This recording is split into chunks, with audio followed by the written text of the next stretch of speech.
Inilah dua ustadz muda di mata YouTuber tua tukang donat misterius dari Parung.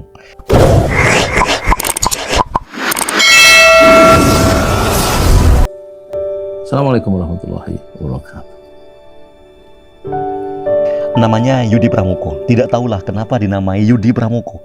Apa Yudi ini lahir pas hari Pramuko?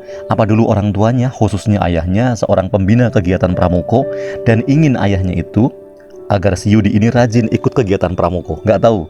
Tidak usah urus soal asal-usul nama orang. Yang penting kita bahas adalah hal-hal yang berkaitan dengan sesuatu dari sosok bernama Yudi Pramuko ini. Umurnya sudah tidak tua lagi, umurnya sekarang sudah hampir mencapai 60 tahun. Maka pantas dan bebas-bebas saja bagi dirinya untuk mengklaim dan menyebut dirinya sebagai YouTuber tertua di alam semesta. Saya Yudi Pramuko, tukang donat dari Parung, YouTuber tertua di semesta. Dan bebas-bebas saja bagi dirinya untuk mengklaim dan menyebut dirinya sebagai YouTuber tertua di alam semesta. Walaupun tentu saja itu klaim juga tidak berdasar. Tetapi tidak masalah, boleh jadi itu hanya sekadar brand atau tagline saja. Yudi Pramuko, tukang donat dari Parung, YouTuber tertua di alam semesta. Ia juga kadang menyebut dirinya sebagai tukang donat dari Parung, walaupun kadang juga tidak jualan donat. Kadang ia juga menyebut dirinya sebagai tukang nasi uduk, karena jualan nasi uduk. Kadang juga tukang bubur, dan sebagainya. Sekali lagi bebas-bebas saja menyebut siapa dirinya atau apa kegiatannya. Profesinya memang kerap berubah-ubah karena tergantung mood, juga tergantung ramainya selera pasar. Tetapi ia sendiri mempunyai ruko yang dijadikannya sebagai tempat usaha atau berjualan atau berwirausaha. Yang juga ruko itu menjadi tempat bagi dirinya untuk mengajar, mengaji, mengetes hafalan Al-Quran bagi anak-anak kecil di sekitar rumah tempat tinggalnya. Rukonya juga selalu menjadi lokasi rekaman video atau lokasi ngevlog selain lokasi utama, yaitu rumahnya di bagian halaman depan persis di bawah baliho besar yang menampilkan wajah dirinya. Yudi Pramuko memang hobi ngevlog. Vlognya tulus, vlognya jujur, dan vlognya apa adanya, tanpa ada suara musik, tanpa ada opening, tanpa ada suara backsound, bahkan tanpa ada permintaan untuk nyalain lonceng, minta di like, atau minta di share dan di komen.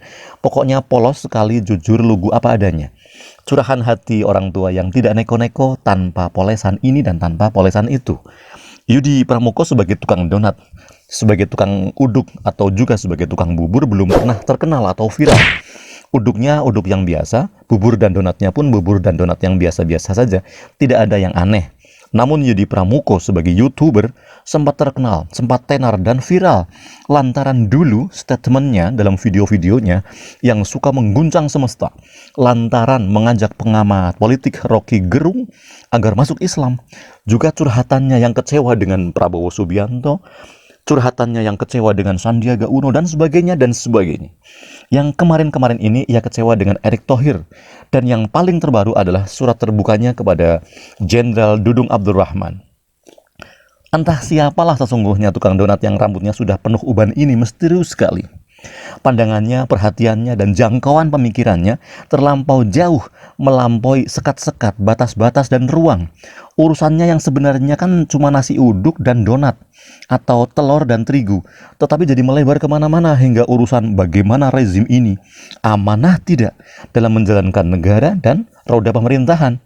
Dan tukang donat ini pun ternyata berkali-kali, lebih dari 10 kali menyoroti Ustadz Yusuf Mansur dan concern terhadap nasib para nasabah yang rame-rame berkirim somasi dan mengadukan permasalahannya mengenai investasi dana patungan Ustadz Yusuf Mansur untuk pembangunan hotel dan apartemen haji umroh dan hotel city di Tangerang. Kita ikuti saja ulasan YouTuber dari Pamegarsari Parung ini yang mengaku sebagai YouTuber paling tua di alam semesta soal perbandingan dua ustadz muda antara Ustadz Yusuf Mansur dan Abdullah Gimnastiar atau A'agim. Ulasannya kadang ringan, tetapi kadang juga sadis, dan kadang juga menukik tajam sekali. Silahkan disimak komentar YouTuber tua tentang dua ustadz muda, tukang donatnya misterius sekali dari Parung.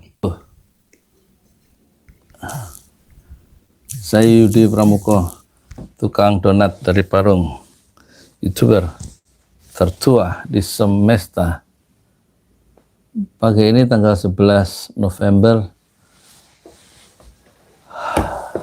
2011, Saya ingin membandingkan ya kelebihan dari Hakim dan Yusuf Mansur ya, serta kekurangan keduanya itu dari segi dakwah ya.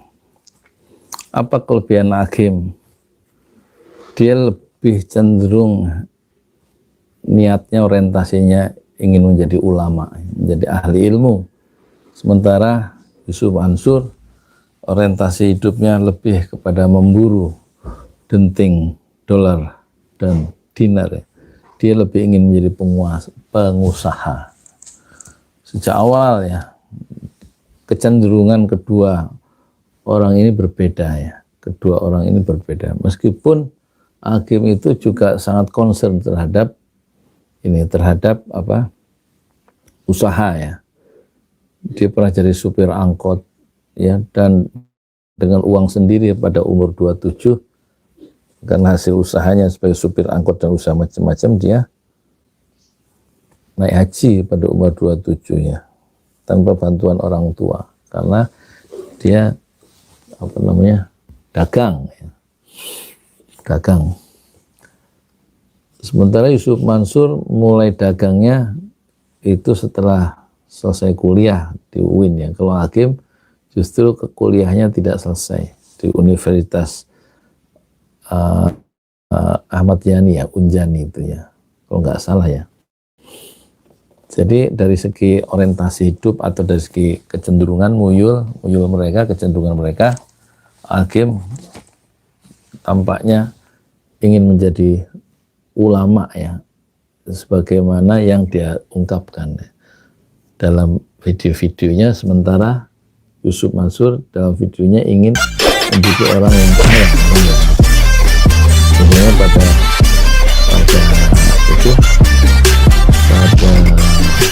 2011 di ANTV yang saya lihat setiap pagi itu, dia ingin memiliki kekayaan 10 triliun, dan itu tidak pernah diucapkan oleh Hakim ya. Hakim menapaki jalan wirausaha ya, mengikuti mentornya yang dia dari Malaysia itu ya, Syekh Asari, Muhammad Asari At-Tamimi ya, kira-kira begitu. Jadi wirausaha atau bisnis sebagai alat untuk dakwah, bukan menjadi tujuan utama. Dan sekarang konon ada di Darut Tauhid itu, kalau Hakim mendirikan Darut Tauhid, kalau Yusuf Mansur mendirikan Darul Quran ya. Dan di komplek Darut Tauhid sebagaimana yang diungkapkan oleh Hakim, dia mundur sebagai orang yayasan Darut Tauhid pada usia 40 dan kemudian mengembangkan usahanya untuk keluarga, untuk mencari nafkah dengan mendirikan perusahaan ya, MK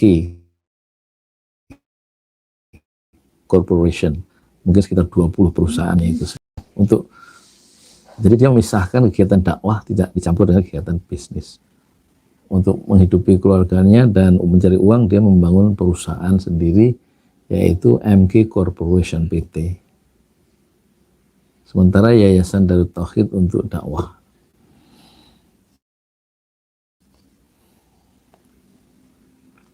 Dan Hakim concern terhadap bagaimana menyentuh titik-titik dakwah sebagai audiensnya, sebagai pasarnya seluas mungkin. Makanya dia belajar menerbangkan pesawat gitu misalnya, sehingga komunitas penerbangan tertarik dengan ucapan-ucapan dakwah dari Hakim. Dan dia juga melakukan belajar menyelam, sehingga komunitas yang diving itu bisa mendengarkan ucapan-ucapan dakwah dari Hakim.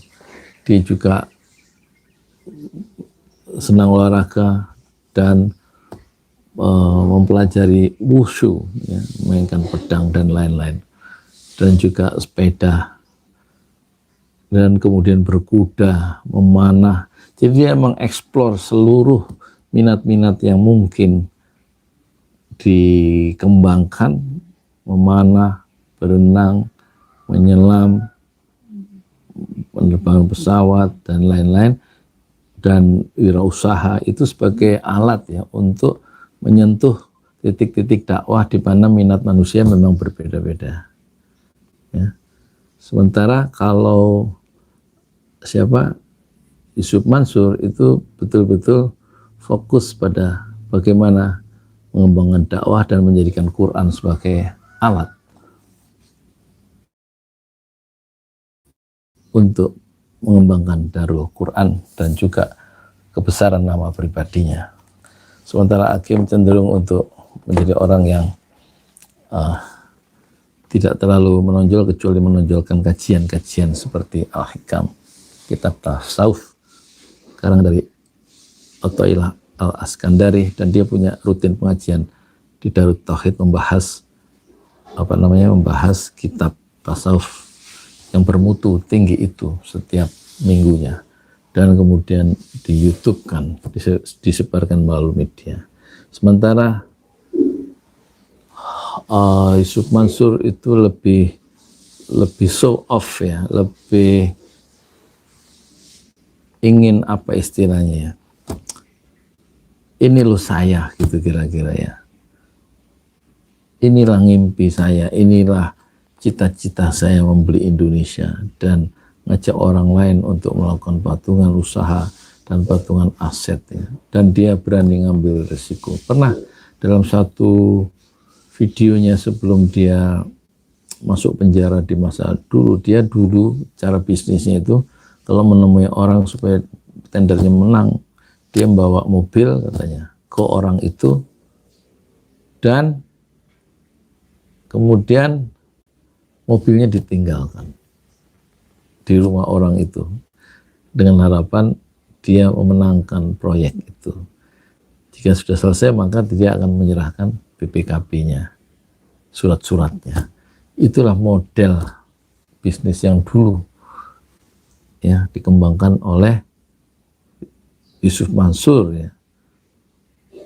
Sebelum dia mendapatkan musibah masuk penjara 2 kali karena bisnis dan karena utang.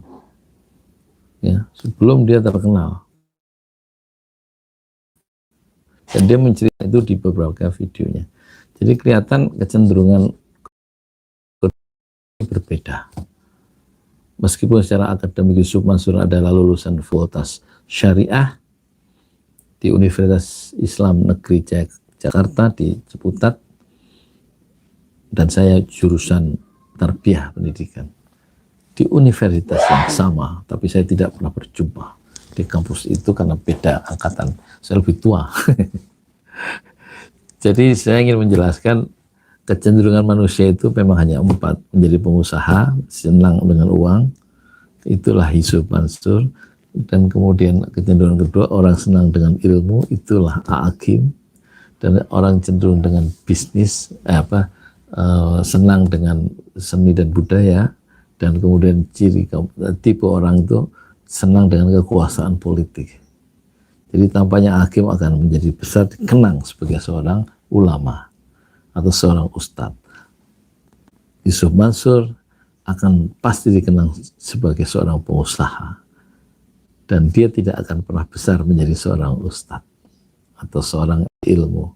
Tapi Hakim akan dikenang bukan sebagai seorang pengusaha, meskipun dia punya perusahaan banyak, akan dikenang sebagai seorang ulama, seorang ustadz. Ya kan?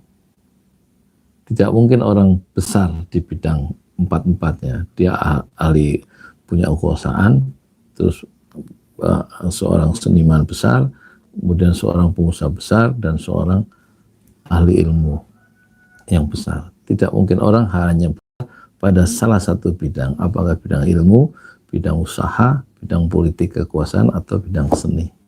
Hanya itu 4 kecenderungan manusia. Itulah yang bisa menjelaskan apa bedanya Hakim dan Ustadz Yusuf Mansur. Untuk selebihnya silakan Anda menilai sendiri siapa Hakim dan siapa Ustadz Yusuf Mansur. Assalamualaikum warahmatullahi wabarakatuh.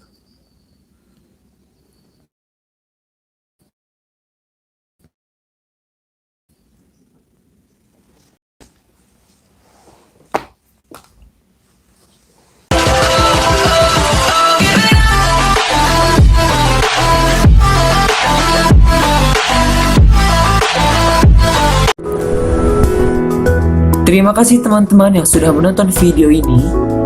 Jangan lupa klik tombol subscribe. Dan jika kalian suka video ini, angkat jempol kalian. And see you!